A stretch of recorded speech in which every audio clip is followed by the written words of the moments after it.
What's up, comic fans, and it's time for that new comic book day haul plus review. So we got 50 centers, we got the books from this week, and the theme for the 50 centers this week is the Midnight Suns. Alright, so we got some Midnight Sun books, and we're gonna get into it all right after this.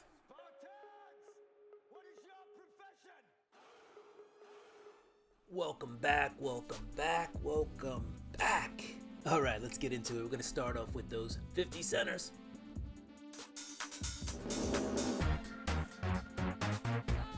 We're going to start off with the Midnight Suns. So we got Midnight Suns. This is Rise of the Midnight Suns. This is part 2 of 6. This is Ghost Rider and Blaze, Spirit of Vengeance. And these came polybagged, and they have a poster in the back. Alright, so full disclosure, this is my second time filming this video. First time, did not check the storage, ran out of space. But during that first video, I discovered for the first time that this 50-cent book that I pulled, this was another copy of Rise of the Midnight Suns, right? This is, again, Spirit of Vengeance number 1, was signed. Right, so I looked at it and I saw this number right here, right, like 9,300 and something, right, 338 of 10,000, and then I looked to the left, and there's a signature there, and then I don't know why I didn't realize it, but there's a seal of authenticity on the back, all right, and so that looks like Adam Kubert's signature, so I bought an Adam Kubert signed, right, Spirit of Vengeance book for 50 cents. I'll take it. Polybag still. So I'm guessing he signed the polybag. I don't know. I didn't take it out because it's got a seal of authenticity, which doesn't really mean much these days. But I wonder if I can crack that seal. I don't know. So I just thought that was cool. I was like, oh, look, check out this 50 center. That's actually a signed comic. All right. Moving on. None of these other books will be as exciting as finding a Adam Kubert signed Rise of Spirit of Vengeance. But here we have Rise of the Midnight Suns, Morbius number 1. Right. This is how they released the Midnight Suns series. Right. All these number 1s coming out of it too. This is cool because this is a newsie.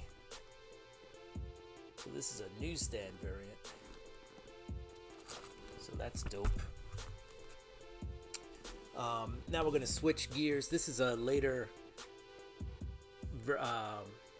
Midnight Suns series, right? So they kept doing these Midnight Sun books, but this is Midnight Massacre, and this is Darkhold for the pages of the Book of Sins, and they were supposed to be like these invitations. This tells you, what book is which. Black cover, which is cool, right? This might have been one of the first original blank colored books, or black covered books, which is pretty dope. Very 90s feel to this book. Not quite sure what's going on in this issue. I never really read this, so maybe I will at some point. There's your boy Ghost Rider. Who's the penciler on this? Rurik Tyler. You still got those panels from the 80s and early 90s. Right, they don't really do that many panels these days. They also used to do splash pages back then. Yeah. I'm trying to see if I can find one in here.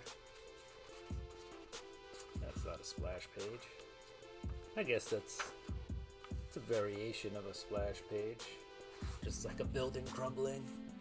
I guess that's the fight happening right there, just to give you some scale, I guess, of how much power these guys were fighting with.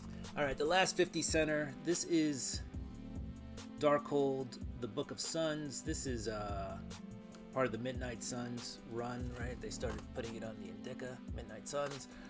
This is issue 16 of Darkhold, and I believe this is the very last issue of this volume that was printed. So, issue 16 of the Darkhold. All right, so those were the 50 centers, guys. All right, let's get into the new comics from this week.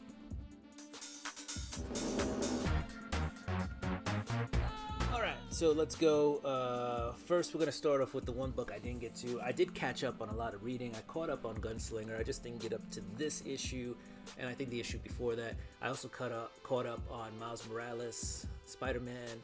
I caught up on Ultimate Spider-Man. I caught up on Batman. Chip Zdarsky's one of Batman. So we did some catching up this week, all right? Because our new poll was pretty short. But this is Gunslinger Spawn. Todd McFarlane's been writing this, right? And you got Carlos Barbieri on the art inside.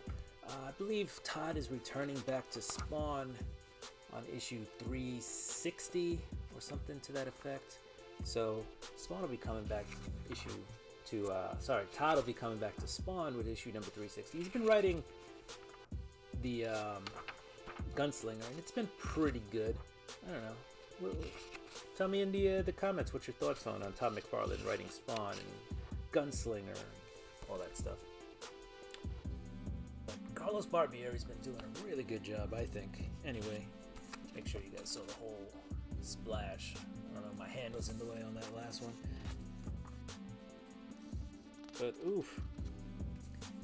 Last page. Gunslinger's getting shot at. But yeah, Gunslinger Spawn's been a fun book. Really fun book to read. Javi, is the gunslinger in this book. You know, he's kind of a loner. He's a man from the past. He's just looking for a way to revenge his sister's deaths and to probably eventually get home. For those of you who don't know, Image is coming out with this free monthly catalog, and it really is just highlighting the books that are coming out. This goes all the way to February. I think it's going to be quarterly, so every 3 months you'll get one of these. There really is nothing to it. There's like no articles. You know, I guess the books that they want to promote the most are up front in big news print, or the ones that are coming out sooner than later. I don't know. And then, no, I think it's just the ones they want to promote more. And then towards the back, you know, gets a little smaller. You get all that. You can subscribe to the newsletter by scanning the barcode on the back. But that's really it for this. Nothing, you know, there's no articles or anything. It's just telling you the books that are coming out. They're just slinging their wares. All right, guys, we're going to get into the books we read. Starting off with DC. By the way, Gunslinger, only indie book I had for this week. All right, but now we're at DC. There we go. That's what I was trying to say. Anyway, we got Batman 155. You have the Riddler. You have the Court of Owls on the cover. So Batman has become much more of a detective in this book, all right? And he's investigating a crime by probably the person he believes to be the most truest, purest of the Gothamites, maybe even the most purest, truest person he knows, maybe with the exception of Superman, and that's Commissioner Gordon. Apparently Commissioner Gordon has murdered the mayor of Gotham, and so Batman's kind of, he can't believe it, but he also can, because it does, all signs point that Commissioner Gordon has done this. All signs point to Commissioner Gordon has had an affair with the mayor's wife and then murdered the mayor. Right? Like, if you've been reading Batman for a while and you know the lore, you're like, Commissioner Gordon couldn't have done that. And Batman may be right, okay? He finds some evidence here. Seems like the Mad Hatter's involved. Seems like the Riddler's involved. All right, the Court of Owls is kind of hanging off there in the background. And you got Vandal Savage as the commissioner of Gotham City. So there's a lot going on here. But what we have seen is a return of Batman back to a street-level hero. Not that he's, you know, street level by any means, but he's gone back to his roots. He's trying to save a friend here. He's not off, you know, fighting intergalactic aliens or Darkseid. He's back in Gotham, and he's, you know, we've kind of pulled in the reins now. We've got a much more centralized, focused story for Batman, and that's cool too. So I'm liking it. Batman the Detective is back in Batman. All right, so check it out, especially if you like Detective Batman, but not Detective Comics. All right, that's a whole different. All right, next up from DC, and the last book we have from DC is Absolute Superman, part of the All In series. Okay, Lazarus Corp, right, as these peacemakers and these peacekeepers, but they're anything but that. They're disturbing the peace, if you will. The other cool thing is this book is mostly Lois Lane centric. All right, after their encounter in issue 1, this is kind of Lois giving her feedback or her vibes. She's writing her field report, if you will, on Superman. And it looks like, you know, she thinks that he's a good guy. He's not a threat, but the Lazarus Corp is like, is this guy with us or against us? And she's like, you know, I don't think he'd work for us. And they're like, he's a threat, must terminate. But as you can see, there's all the peacemakers in the background. They don't look very peaceful, do you? Or do they?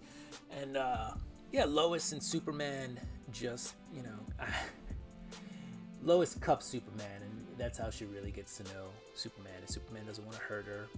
He's, you know, being gentle at the same time, trying to escape these cuffs.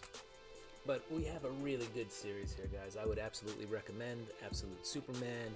It's absolutely great. How many more absolutes can I throw out there? I don't know. But yeah, no, definitely check out this book. We definitely have, and you can see a shift in Lois Lane, and this is like her first real appearance.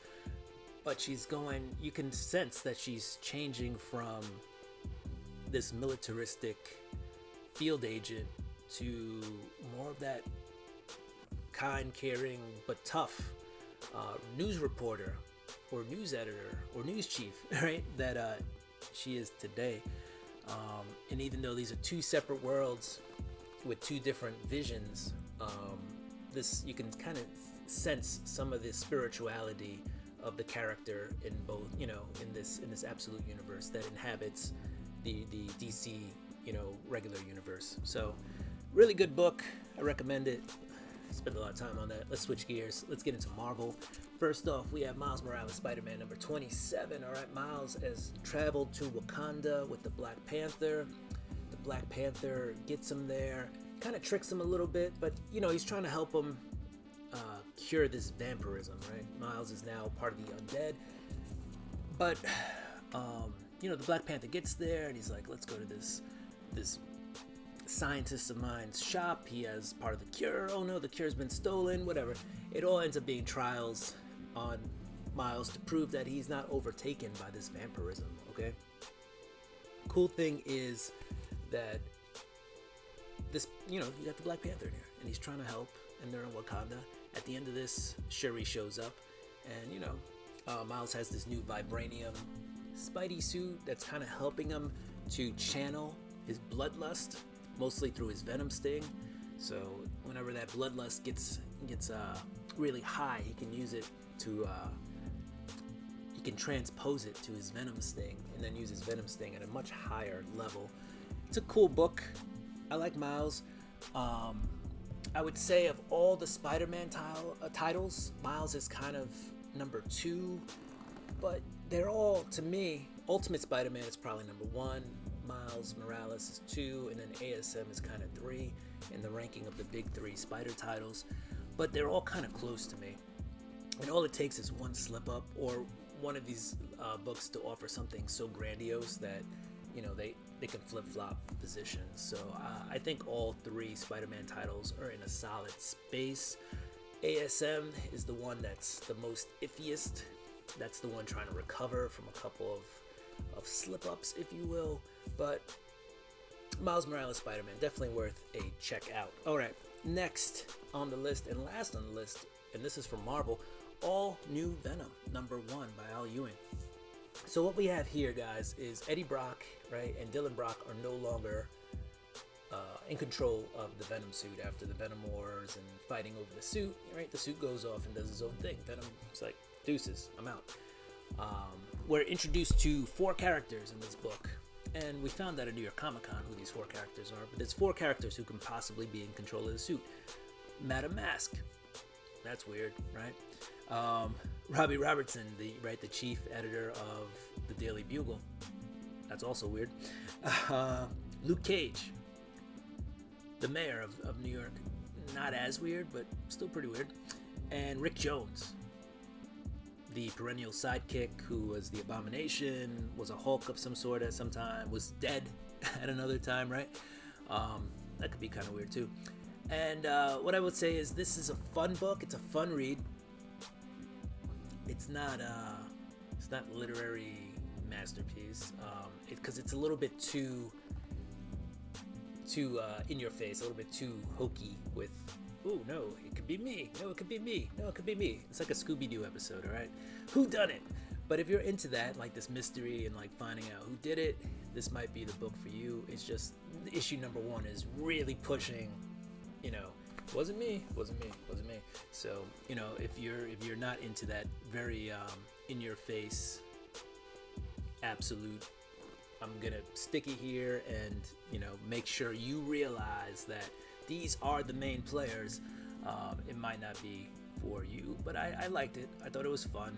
I think it's worth a read. If you're a Venom fan, or you're a fan of these, you know, secondary characters, or if you're an Al Ewing fan, it's maybe some of the more fun writing that he's done in a while, right? It's not too cerebral, if you will.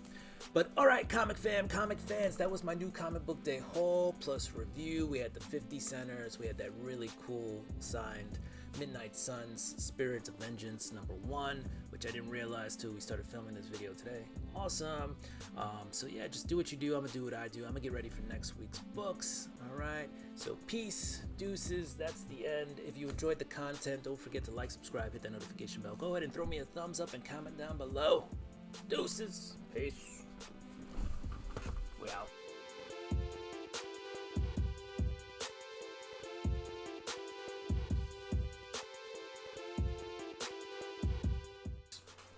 We out.